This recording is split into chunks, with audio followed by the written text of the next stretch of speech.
Right, welcome to Behind the Bar podcast. This podcast is to give you as much value when it comes to your health and fitness journey from RT Fitness and the Barbell Club coaches, the clients who we coach as well, and more personal trainers across the Northeast. So today's guest, we have Ben Rowe, and who the fuck is Ben Rowe? Is that the first question? That is the first question. Do you just want like me background? Yeah. Pull the mic a little bit closer. Jamie, you should have told him. Is that better? Yeah. Yeah, it's good. I'm 24. I'm a personal trainer. I'm from Sunderland. I've been training for 9 years. I've been a personal trainer for maybe 2. Mm-hmm. Background is I was lifting weights. I started lifting weights when I was 15. For about 5 years, and then I started kickboxing, continued lifting weights, and then got really into sort of sports performance and then injury rehab because I had just about every injury in the book. So now that's me. My main focus is sort of learning about movement and basically trying to make my body feel better, and then the same for my clients as well. So now I train a few fighters who suffer from similar things to me. So I sort of feel like I can relate to people who do the same sport as me, and I can coach them a little bit better, if that makes sense. Yeah, total sense. Well, that was going to be my next question. Who do you like to help and why? I like helping people who appreciate it, if that makes sense. I don't really have like a preference. My interest the most is like in movement and biomechanics and how the body works and moves, but that doesn't mean I don't get like massive pride out of helping someone say lose weight. But I think like my biggest things is sort of having someone feel something that they've not felt before. So say, I've never felt that muscle work that way, I've never felt this, never felt that. That's when I get the most satisfaction, I think. But also when so trumping another coach. Huh? So like trumping another coach, a little bit like to be honest, I do like that. Like, I think everyone does when they say, "Oh, I've been to a few personal trainers," and you really know what you're talking about. And sometimes I just think like, you're just saying that. But then sometimes I think like, I know some trainers know like very little. Do you know what I mean? Uh-huh. Like, I learned so little on my course. Everything I've learned's been sort of off my own back. So I know you can do the course, get the qualifications and be shit. Definitely. And expect £35 an hour for somebody. Personal trainers can do an online course, never even set foot in a gym, and expect that they're going to just cruise into a job. Yeah. And you sort of can. And that's the thing is like, you can have the qualifications, and if a gym just needs someone, they can be like, oh yeah, there's a personal trainer, get them in, and they might not have like the first clue. And then I just think like, I would feel horrible asking for 30 quid off someone if I couldn't like explain why we were doing what we were doing and like give them any sort of reasoning on top of just like, oh, it works a muscle, or we're training, or do you know what I mean? Like, I feel guilty taking money off people if I feel like I don't deserve it. So I feel like I'll probably always charge under what I think I'm worth. Because I'm soft. But yeah, but the I don't know why we're going with this, but fuck it. These people, right, like where they've getting that, they won't feel that same guilt as what you do because they don't go to the gym or anything. They think they've put their work in because they've done the course. It's like, how many people have walked through the door before and walked through the door and we didn't give any of them the fucking role? Yeah, of course, I know that's definitely. You can tell, like, and the thing is with being a coach as well, it's not all just about knowing stuff. It's about how, the biggest thing I've learned from coming into like RT and barbell clubs is like the psychology of coaching and how every person needs pushing in like a different way. So like, people like me, if I was getting coached off someone and they were going, how I dig deep, dude, I'd just be like, oh, fuck off, like. But certain people need that, and then certain people need like a quiet talking to. Some people need, that was shit, do it properly. Everyone needs a different thing, and that's probably the biggest thing I've learned from like going from coaching a few people who I already know personally to coaching like bigger groups, smaller groups, but people that I don't know, and having to learn the person and be like, what do they respond to, as opposed to just, because you can't just, not everyone's like an athlete who really, really wants to work hard, and if you tell them to do this, do that, they just do it. Some people need like convincing, and you need to find the right way to do that, and that's probably the biggest thing I've learned. So it's not even just what you know, it's like, how do you know how to talk to people? Just a quick side note from that one. So how do you coach the lovely Amy Burns? Because she will definitely be watching this one. She will. Always comes to mind, Amy. Like, she's one that needs like a bit of a quiet talk now. I think. Like, I think she's not the type of person where you can just shout, "Oh, like do more," and she'll do it. You sort of need to stand next to her a little bit, talk a bit quieter, and like know that she's getting some actual attention instead of getting like, some people think they're getting told off. Mm-hmm. Do you know what I mean? You've got to make it sort of clear that you're not just telling people off. You want them to do better because it's what they actually pay for, and like you're telling them to do this for this reason. I don't know. I think she's a quiet, talking to type of person. Right. Like, you should try and do it like this. You should try this. You said you wanted to go, like, increase your weight, so I'm going to do this for you, but I need this in return type thing. But then some people, you can just be like, fucking hell, man. Like, yeah. More. Yeah. Because Amy, just if you took that approach with Amy, because obviously I've coached Amy before and absolutely love her. If you did that to Amy, she would give you that fucking look. Should just say, fuck she off, would. Yeah, she would. That it is, but she is good. She's doing really well, and she loves you, of course. I like coaching her because at first I thought she hated us. Yeah. So I thought, well, how am I going to get this person that I think hates us to like do what I say? Mm-hmm. And how can I like tell this person to basically train hard without her just going, fuck him, like I'm not listening to him. So that was a challenge. But then when I feel like we started getting on, I mean, she never didn't like us, but I just thought that once I felt like we started getting on, then I started like enjoy coaching her quite a lot more. Like, but at first I just thought, oh, she hates me.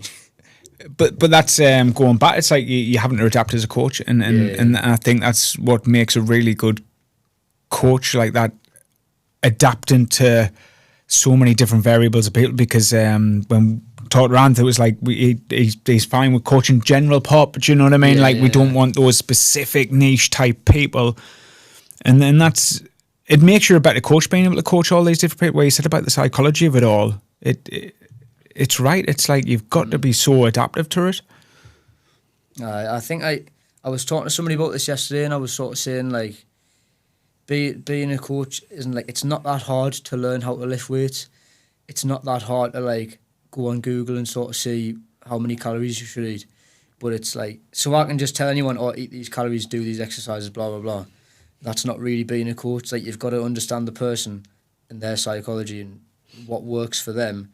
And then it's about, how can I make your path to your results like the straightest one possible, instead of, I just give you these things, say eat this many calories, do these sessions, and then they go, well I don't like doing this, I don't like doing that, and then me just going, fuck's sake, you're a bad client, you.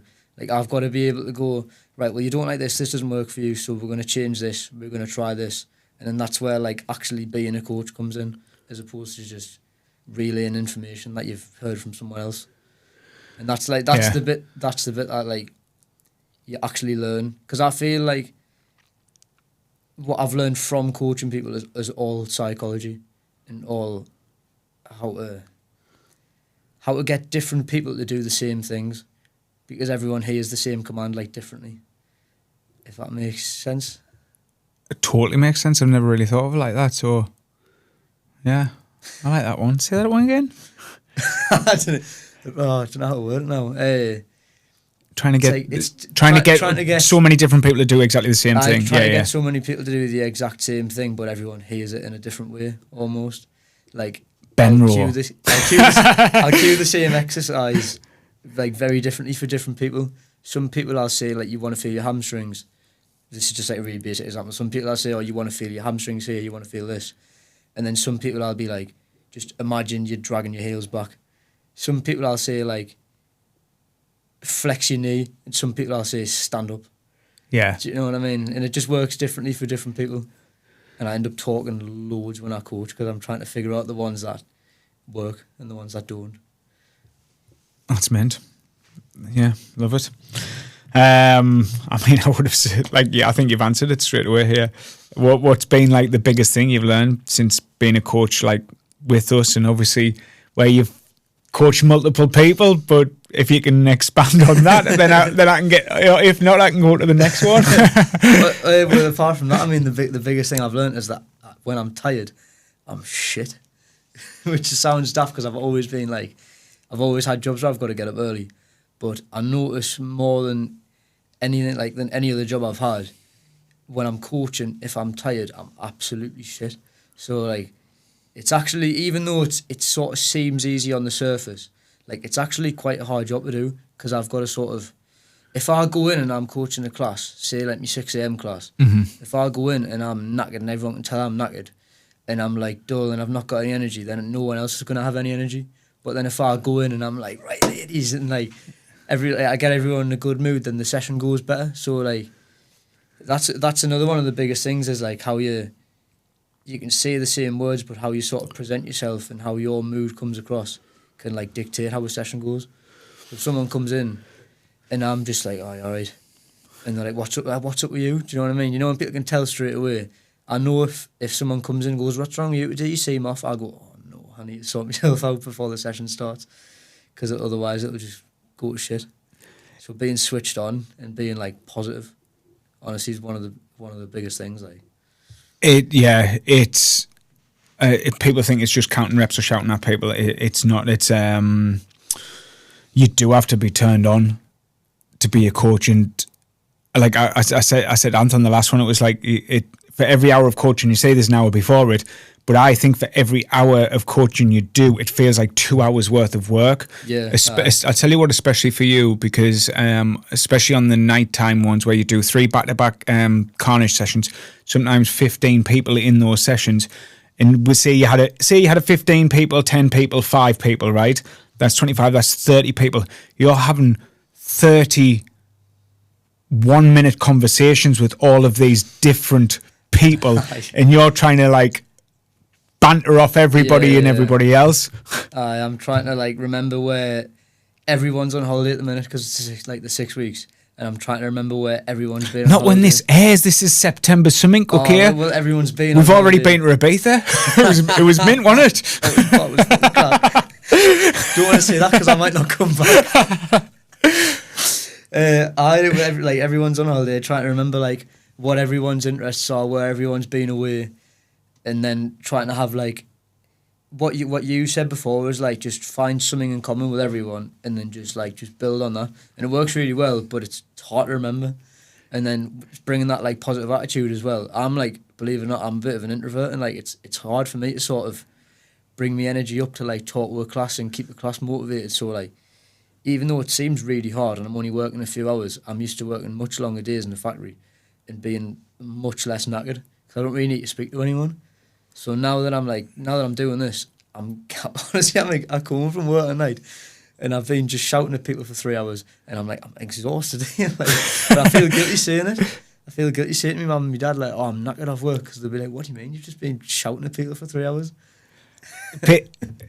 I don't think people ever. I don't from the outside, because I don't know. Do people think it's like a bit of a glamorous type role or something like an easy role? Do you know what I mean? And when you are like having those, trying to build those relationships up, like you are, like you do get tired from it, and you're absorbing. You're not just like, because even if you're having a good time, but then you're also having to try and bring some people up as well. Like, say they've had a shit day. It's like, even if you've had a shit day, Ben, you've got to make sure that they don't have a shit day, because even though it's, like I always say, even though it's your last session of the day, it's their first. Yeah, it genuinely is. Like, that's probably one of the hardest things about it is trying to maintain that energy, because, like you say, it's my last session of the day. I've been up since 5 a.m, and I might not be necessarily working hard. It might not seem like I'm working hard, but I'm like, mentally I'm knackered.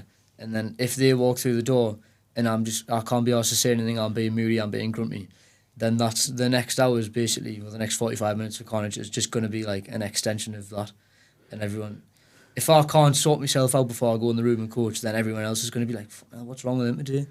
And then that just brings the energy down in the class. And then I've found like the energy is a massive thing. You do a really good job of that. Like when you come in, and you done a client session with me when I was first starting, and you came in and the way you just brought the energy. I like shouted at everyone, talking to everyone straight away, and I just thought like it's one of the sort of more like, is it intangible or untangible?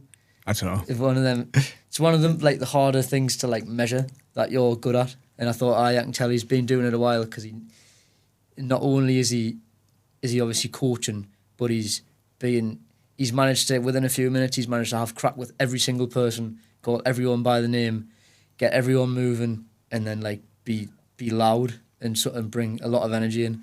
And sometimes I think like, it's hard for me to do that, because I can't be asked to talk with a lot of people. Like I can, but do you know what I mean? Like, yeah. I'm normally quiet. Like I get home from work and I'm like, I can't wait to sit and talk to no one for a few hours and like regenerate my energy. But it is right, because once you have had all those conversations, it wears on you a bit. And like, yeah, from me, but I have been doing, like, I have been absolutely doing it years. But everybody's coaching style is different, and not everybody's a fucking like hyped up little puppy like I am. Going into it. It's like some people fucking hate us. Do you know what I mean? I probably would, like. Would you? My coach, I'd think, really, man. But it's like I do love seeing people. But the thing is, say from my end, from there, then is because I don't coach that often. So when I do come in, I want to bring that little bit of energy more. Yeah. And like what you said before, like you want to like sort of up trump a coach in a way. Yeah, it's like you do. It's like maybe it is like a bit of an ego thing, and like I'm like that. Like is that I want, if I'm covering someone else's class, and it might not be a good thing, or it might be a good thing that I'm like. Yeah. I think, if I'm covering, say, Alex's class, I want all of Alex's class to be like, that was a really good session, that I felt those exercises more than normal. Yeah. And that's not because I don't like Alex or anything. I can't help myself to want to do that. And like I say, maybe it's a good thing, maybe it's a bad thing, but I can imagine when you don't come to the gym very much, and especially being like the owner, do you class yourself as the CEO? When you come in, you want to sort of bring that extra, like. I just come in thinking this is my house, okay. Well, it is really. Yeah. I like sometimes it is. It's like I'm going to fucking show you his coaching, and I go for it. But the thing is, like, I am like that. And ego must take into a little bit. But it's still, I want the same. Like I want them to show them just some little form tweaks and all the rest of it, because I know when I get comfortable in a coaching group. Yeah. Like all my bad habits kick in, and some things I'm not reminding them about. So it's I like it. Like say where you took over, say the 6 a.m. It's like I like that transition of right now he's going to show you some extras. So it's actually a benefit to, even though we're showing off to each other. Yeah. It's actually a benefit to the clients as it comes in, because I tell you what, Shane's just took over from Luke left the nights. And then I took over Luke's session, and Shane has now took over me. And Shane's very much like you, where he likes to really talk about what muscle groups he's working, like really technical coach. And they're fucking raving about him, like saying I feel stronger, I feel this, I feel that. But it's like they've learned stuff from Luke, they've learned stuff from me, and now Shane's taking them now to that next level. And it has been the same handful of clients in that group forever.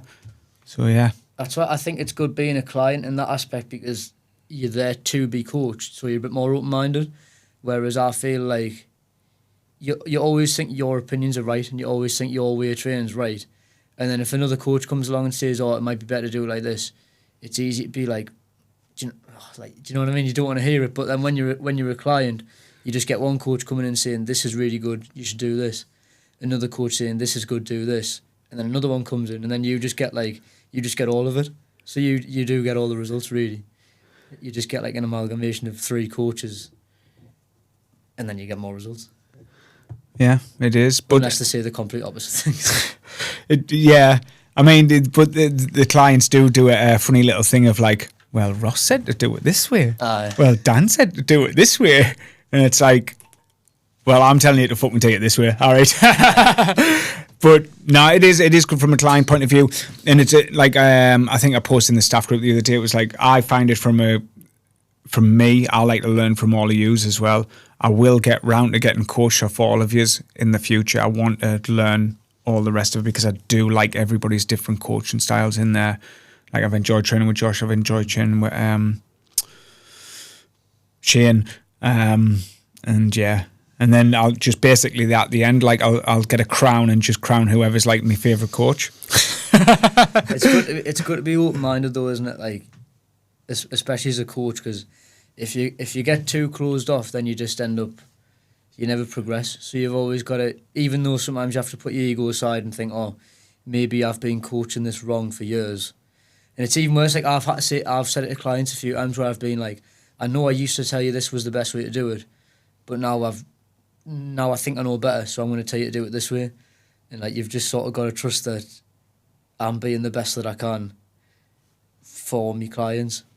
And if you don't have like an open mind, I think that's why you end up, you know, like all the old school like bro scientists, like the old, like, you know, like the older people in the gym who were like, oh no, you need to do it like this, you need to do it like that, but they're actually just really close-minded and they haven't changed with the times. And they'll say stuff like high reps to get toned, low reps to build size, strong, yeah. type, like just those types of things. And like you hear so much stuff that you sort of learn is just completely wrong. So now you've got to be open-minded and you've got to keep going, because I think the science as well is always changing. Do you know what I mean? Like there's always new studies getting done. People are finding out new things. People are finding out that things might work better. And if you just think your method's the best, then you just get left behind, I think. Yeah, it is, and like I said, I'm never ever like I'll never claim to be the best coach or the best nutritionist, whatever else. I mean, obviously our methods do get people into incredible shape, but I'm still never closed-minded about it all. It's like I want to learn from everybody, and like it is, I've fucking learned so much just in the last few weeks, and it's like it's been there all the time. Yeah. Which is mad. What's been the funniest moment you've had being a coach with us? I've had like. I'll tell you what, right? Don't use Deb Wood because that's been on the last two, okay?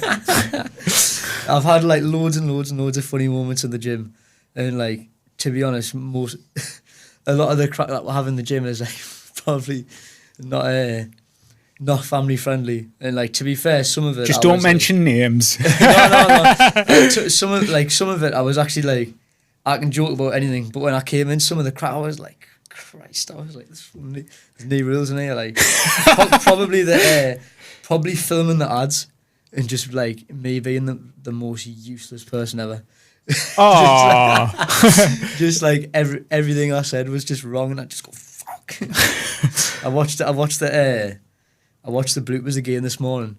Just all videos of me just saying like the wrong words, making up words, and just going like. I love all the stuff as a team.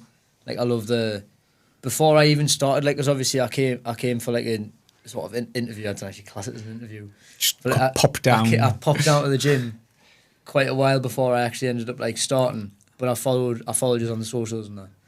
And I was really excited to be a part of all of the, you know, like the Carnage games and like the strong event and that, and just getting all the gyms together. I just sort of looked absolutely mint. I just sort of like the team aspect, the community. Everyone seems like they know each other really well, and everyone seems like they have. You've already got the job. Oh no, just let you know, okay. So I'll mark my probation period. Yeah, you've got the job. Don't know why you give it to me. Like. I know. I was gutted, but hey. But yeah. So that basically the funniest moment. You like the crap and that. It's a thank you, by the way, if you've got something good going on. Bought into the social side. I mean, we do try and showcase everything. Yeah. And it is like I think, especially the RT side, like barbell, it's all about like trying to get results. But even actually, when you're in the barbell, it isn't. It's exactly the same. Like the community, and that's exactly the same. Yeah. Everyone knows everyone. Like people from across groups, people from like even different time slots. Different gyms as well. A lot of them still know each other. Like that's probably like from an outside perspective. Before I came in, that was probably the biggest attractor. Is like, and even as a coach, but like as a client, probably even more. Is like, well, on one hand, they're getting all of these mint results, like just result after result after result. You can't argue with that. But then when they're interviewing people, and you can just see everyone's having a mint time, everyone's really happy, like, in the community. You ask people what they love, and everyone's just like, oh, I just love, like, all the friends I've met, the community. And then on top of that, people get really good results. So you can't really argue with it, like. Thank you very much. Right then, so being a kickboxer, guessing you love obviously the conditioning side of that and how it translates across to your sport. So let's talk about that. It's a topic what you like. So obviously, like how the conditioning translates to sports, and maybe it's how the conditioning side of things can say translate over to your clients, your coaching style. So a lot of what I've sort of been interested in, it's came through having injuries, to be honest. I think a lot of people seem to get into it. A lot of physios and that seem to start the same way. Like they've had their own injuries and stuff, and then they've had to find their own way to fix it.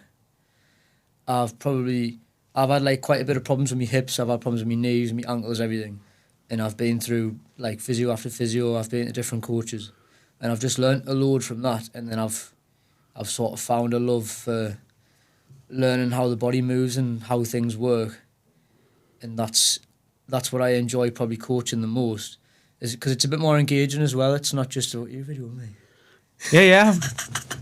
It's not just about everything's like, content. It's not just about like lifting a weight. It's about, can you get your body to move in this way, and then when you're moving this way that you maybe haven't done before, then things start to feel better. Like I've been really getting into feet, which sounds mental.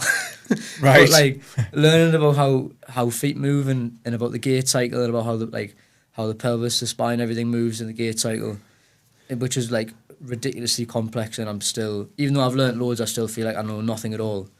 But like even just, I was training a client yesterday who's a fighter, and feet are quite important because your feet are on the floor all the time, and they need to be strong and springy. Feet are important. Feet are important. Of course the fucking are. I know, but like nobody, how many people, we don't do it, there's no like push-pull legs, foot day in the barbell cycle, do you know what I mean?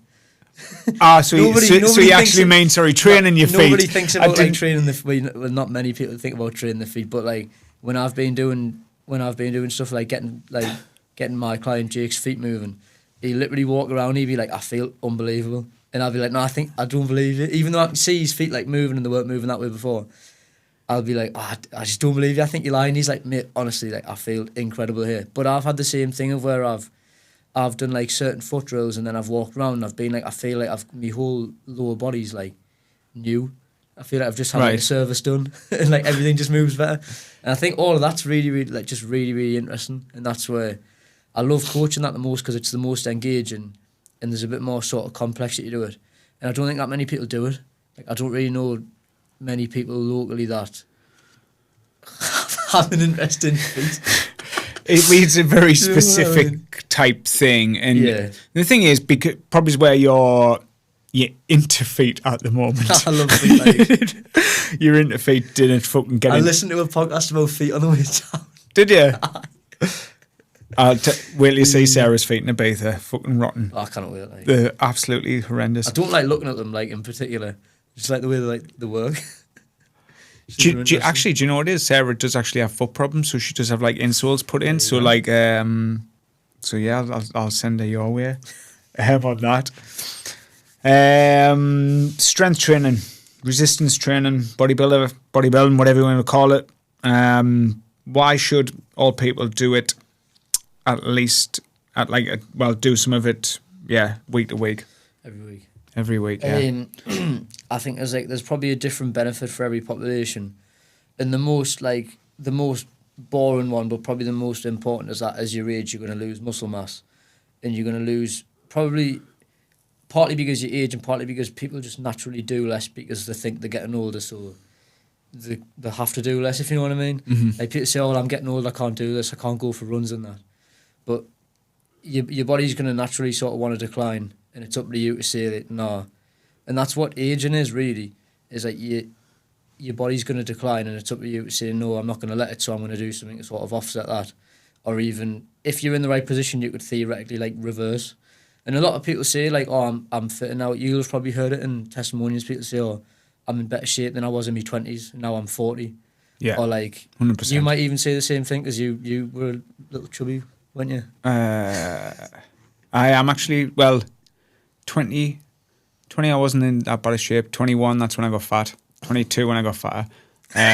23 I got fit. But Aye. in saying that, like obviously aesthetic wise, probably is the best ever now, yeah. to be fair. Fitness wise, probably is not, because when I did like MMA, that was peak fitness, Yeah. then like really peak fitness. But yeah, like, yeah. I think there's something for everyone. Like, I got into it because I was just skinny, but then I loved the training, and I think everyone has like their own sort of route into it where they'll just love it and want to do it. But I think it's important as you age, and I think it's important to be able to move well. And if you never like put your body under any kind of stress, you're not gonna get good at everyday life. And everyday life always throws something at you, even if it's just something as simple as people saying, "I want to be able to pick up my grandkids." Yeah. Or like, I want to be able to play with my kids. I want to be able to play with my grandkids. And it's like, well, it's not going to happen because you wrap yourself in bubble wrap. It's going to happen because you train towards that goal. So I think everyone needs to lift weights. Like, I'll lecture anyone about why they need to lift weights, honestly. Do you think it's now a universal thing amongst every coach that strength training is basically resist training, bodybuilding, whatever, like should be there? Like I hope nowadays Yeah. that everybody can agree that some form of strength resistance training should be in there. I'd say at least twice a week. Yeah, 100%. Like, I think if you've got a coach for anything, but anything fitness related, and they say that there's no value in strength training, you should probably get a new coach. Like, but it's like anything, you use it or you lose it. So if you're not actively training to at least maintain your strength, it's going to start a decline. If you're not testing it to a level, testing is probably not the right word. If you're not doing anything that asks strength, then you're not going to maintain it, or you're not going to build it, and then it's going to decline. So there's very few scenarios where like being less strong or having the potential to produce less force is a benefit, to be honest. Like, I don't see why you would ever not see value in it. But like I said before, there's value for every population, and it can be different for everyone. If you want to just lose weight, build some muscle because it burns calories. If you want to look better, build some muscle because it looks better. If you want to move better until your old age, lift weights because you'll be strong. I mean, it could be the case of just like let's say a farmer, for instance, he doesn't need to go and lift weights. Yeah. He just needs to keep working. Aye. Doesn't But he? that's like what I was saying, if you don't do anything that like asks strength of you, Yeah. that does. So that's, even though you're not necessarily lifting weights, you're still asking your body to do something hard very frequently. So that's why people like that end up strong as out, because they just do it day in, day out. Yeah. And they have to do it because it's the job. I'm still waiting for my man strength to come. Oh, Have you got your man strength yet? No. I've not even got my teenager strength yet. Oh, poor baby. Right then, so what advice would you give to a newbie starting out, wanting to change their appearance, body comp, stronger, fitter, but doesn't know where to start? Apart from just saying, find a good coach at Ben Barbell Club on Instagram. That's how you do it. That is how you do it. If you want results. I would just say find like an avenue into fitness that you can sustain for more than just your goals. So like you have a enjoying it basically. Do you know what I mean? So not doing it just because it's your goal. It aligns with your goal, but you hate doing it, so you're going to do it for a bit, but then you're not going to keep doing it because you hate it. You want to find an avenue into it where you actually enjoy it and you want to go back. So like when I first started lifting weights, I was just like, I didn't believe I was ever even going to put any muscle on, but I was like, I just love this is class, so I'm just going to keep doing it. And then that's what eventually led us to put tiny bit of muscle on. I would definitely say find an avenue into it that you enjoy, like, so you can actually sustain it. And I would say just worry about being consistent more than worrying about getting everything perfect. A lot of people won't start something because they're more worried about getting it perfect and doing it right than just doing it frequently. I think that's probably one of the biggest things in the barbell clubs. Like the training is really basic, but it's just it's just on repeat. Do you know what I mean? Like it's consistent. People are in 4 days a week, which isn't even that much, to be honest. That's like probably the lower end of like training frequency, but people are training 4 hours a week and just being consistent week in, week out. And no one's even training like stupidly hard for the most part. People are just training at like a reasonable level, obviously putting some graft in, but no one's like screaming and killing themselves, but they're just doing it so consistently that every day people get really good results. Such a good advert. Well, yeah, but basically, I don't know if like, so normal people, like, so say people who don't end up following it through or whatever, or even starting, they want to go 100% of the time, but they only end up doing it 20% of the year. Whereas like our, say, barbell people or whatever else, whoever we coach, it's 80%. They go 80% of the time, 100% of the time. Yeah. 100%. Like you can do 100%. it. You can do it. Like your training doesn't need to be absolutely perfect. Your nutrition doesn't need to be absolutely perfect. But if you just get like, if you nail most of it most of the time, like you say, you get really good results. But that's the biggest thing for people is they'll try and do too much at once and then they'll give it up. But if you can just be consistent, you'll get so much further. And that's what I say to a lot of people. I say, don't even worry about it. If I'm, say, like taking a client on, I say, don't even worry about being that close. Just the fact that you're trying and the fact that you keep trying week on week on, you're just going to get better and better. You're going to get better at getting your protein in. You're going to get better at lifting weights. As long as you just try a bit, you're still getting towards your goals. But if you worry about being perfect, people are like, oh, I just can't hit my protein, and they'll get frustrated. Instead of just being like, well, you're getting more than you did a month ago. And then in a month's time, you'll be getting loads more than you did at this point in time. So just keep trying and don't paralyze yourself by wanting to be perfect too much, I think. So yeah, that was quite a long bit of advice. Yeah. But yeah, so basically, be consistent. Just find something you enjoy. Find something you enjoy and be consistent with it. That's it. There you go. Basically, it's the basics work, and just try and find those 1% improvements every single day. Ben at Barbell Club. Is it Ben at the Barbell Club? I'll have to check. I think it's Ben_Barbell Club. That's where you'll find Ben. That's where you'll find me. Well, thank you very much. Cheers, boss.